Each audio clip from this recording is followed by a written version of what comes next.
રાજસ્થાનથી ઝાલરાપાટન વિધાનસભાની બેઠકનું પરિણામ અગાઉના અનુમાન મુજબ જ આવ્યું છે। આ બેઠક પરથી રાજ્યના પૂર્વ મુખ્યમંત્રી એવા બીજેપીના ઉમેદવાર વસુંધરા રાજે સિંધિયાને જીત મળી છે। આ બેઠક પર વસુંધરા રાજેનો સીધો મુકાબલો કોંગ્રેસના મીનાક્ષી ચંદ્રાવત સાથે હતો।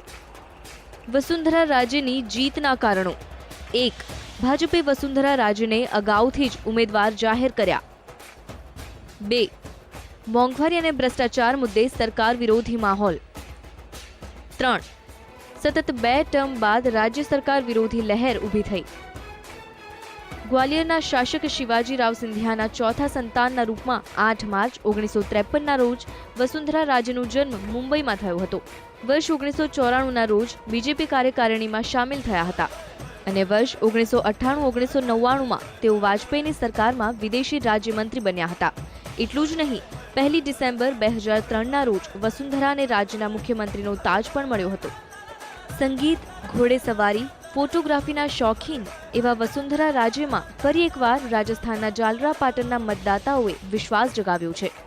બ્યુરો રિપોર્ટ, સંદેશ ન્યૂઝ।